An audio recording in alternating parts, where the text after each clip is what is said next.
नमस्कार दोस्तों। आप लोगों को पता है कि अभी अभी मालदीव में भारत के विरुद्ध एक आंदोलन चल रहा है, इंडिया आउट, भारत यहां से निकल जा। और ये जो आंदोलन हो रहा है इसके पीछे मतलब मैं वायन का एक रिपोर्ट देखा जहां पर मुझे लगा कि यहाँ पर पूरा का पूरा विजिबल है कि चाइना बहुत सारा पैसा लुटा रहे भारत के विरोध में माहौल बनाने के लिए। और हम है कि हमारा देश में, हमारा देश के अंदर हमारा सरकार मतलब एनालिसिस नहीं बना रहा है।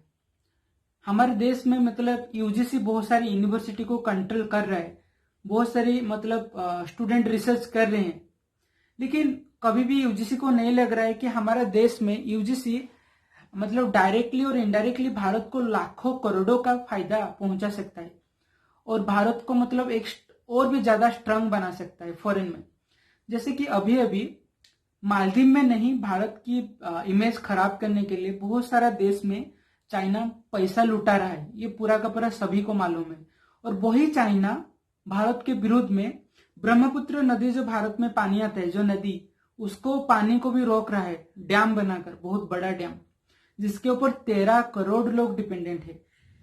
और वही चाइना हमारे देश के विरुद्ध में टेररिस्ट अटैक कंटिन्यू रहे, इसीलिए मतलब करोड़ों का लुटा रहा है, पाकिस्तान को सपोर्ट कर रहा है, मिसाइल दे रहा है, ड्रोन दे रहा है, बहुत कुछ दे रहा है। अभी अभी आप लोगों को पता है जम्मू कश्मीर में ड्रोन अटैक हुआ हमारे जो आर्मी का बेस में। इतना सब कुछ कर रहा है और भारत के लोग एनालिसिस नहीं बना पा रहे हैं, ये तो सच है। नहीं तो मतलब इतना सब कुछ हो रहा है, लोगों तो कितना एनालिसिस आना चाहिए और इतना क्लियरली, इतना फैक्टफुल आना चाहिए कि लोग खुद ही बोलेंगे कि हम चाइनीज प्रोडक्ट नहीं यूज करेंगे। लेकिन ये एजुकेशन की अभाव से क्या हो रहा है कि भारत में चाइनीज कंपनी का जो प्रोडक्ट, जो मोबाइल है, Vivo, Oppo, Realme, Xiaomi, OnePlus, धड़ाधड़ से बिक रहे हैं, लाखों करोड़ों का पैसा लूट रहे हैं भारत से। और दूसरे ओर मतलब भारत के विरोध में वहां पर मतलब करोड़ों का इन्वेस्ट कर रहे हैं कि भारत को विरोध एनालिसिस बनाए। और ये भारत के विरोध करने का मतलब आप लोगों को पता है कि कोई भी देश इकोनॉमिकल फाइनेंशियल बेनिफिट की मतलब जहां पर नहीं है वो काम नहीं करता है। मालदीव के भारत की अगेंस्ट जो इंडिया आउट मूवमेंट चल रहा है, वहां के जो मालदीव का लोग रोड में मतलब प्रदर्शन कर रहे हैं इंडिया आउट, बहुत सारा अग्रेसिव है इंडिया, मतलब इंडिया के विरुद्ध वो लोग इंडिया लोगों को अटैक कर रहे हैं वहां पर। और वहां पर अभी भी पता चला है कि एक मतलब कितना एजेंसी वो लोग मतलब कंटिन्यूसली भारत के अगेंस्ट माहौल बना रहे हैं। उन लोगों का मतलब न्यूज़पेपर के थ्रू, इंटरनेट के थ्रू, ओके, लोगों को डायरेक्ट ट्वीट के थ्रू ये सब चल रहा है। तो आप लोगों को पता है, तो हमारे देश में हमारे मतलब हम लोग इतना भी सामर्थ्य नहीं कि हमारा देश के विरोध क्या, कौन क्या काम कर रहा है, और लोगों को मतलब लोगों के दिमाग में भी बिठाया नहीं जा रहा है कि हमको क्या खरीदना चाहिए। हमारा खरीदने से भी, ये भी एक हमारा वेपन है, हमारा खरीदना भी एक वेपन है। हम चाइनीज प्रोडक्ट खरीदना बंद कर लेंगे तो क्या सरकार जो नहीं कर सकता है हम वही कर सकते हैं।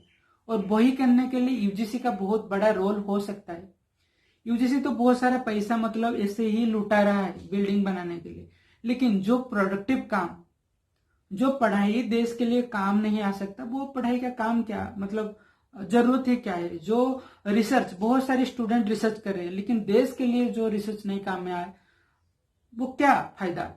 तो यूजीसी क्या कर सकता है, मतलब यूजीसी फंडिंग दे सकता है। यूजीसी मतलब एक यूनिवर्सिटी चाइना की मतलब टोटल एनालिसिस करेंगे, जर्नल, लोकल लैंग्वेज में जर्नल पब्लिश करेंगे, वही मैसेज को मतलब फैक्टफुली लोगों तक पहुंचाएंगे, इंटरनेट के थ्रू वायरल बनाएंगे, यूट्यूब के थ्रू पहुंचाएंगे, तो बहुत सारा एनालिसिस स्प्रेड होगा और पब्लिक स्पीयर बनेगा। और पब्लिक स्पीयर कितना पावरफुल है आप लोगों को समझ में आएगा जब आप पब्लिक स्पीयर क्या जानेंगे, बुझेंगे।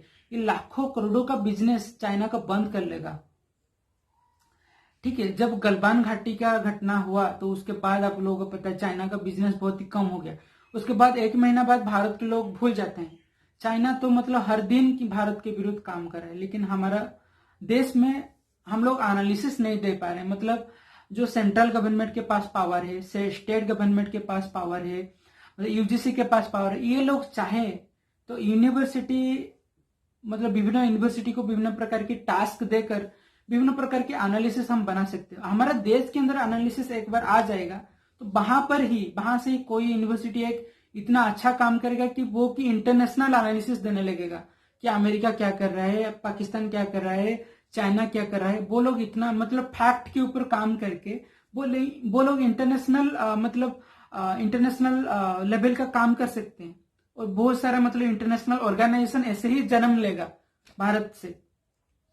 तो यूजीसी मुझे पता नहीं, ऐसे बिल्डिंग बहुत सारा बन रहा है लेकिन एजुकेशन में क्वालिटी नहीं। एक तो सिलेबस वही घटिया का सिलेबस अभी भी चल रहा है, जो कि मतलब जो माकाउले का डिजाइन वही लोग अभी भी पढ़ रहे हैं। तो बहुत सारा काम मतलब यूजीसी नहीं कर रहा है जो कि चाहिए। और लोगों तक एनालिसिस बहुत ज्यादा पब्लिक स्पीयर क्रिएट होना चाहिए।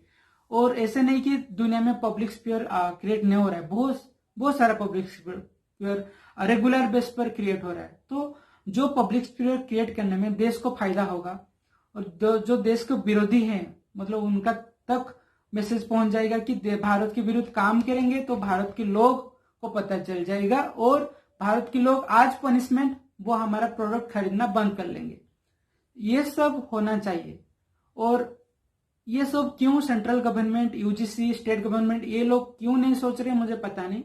फिर भी ये मेरा सजेशन है जो कि देश को लाखों करोड़ों का मतलब हेल्प करेगा, फाइनेंशियल बेनिफिट देगा। उसके बाद भी देश का इमेज बाहर की देश में जैसे खराब मतलब किया जा रहा है, मालदीव नहीं बहुत सारे जगह में हो रहा है, इसको भी हम बचा सकते हैं। ठीक है, मुझे लगता है ये मैसेज यूजीसी तक पहुंच जाएगा। धन्यवाद, नमस्कार।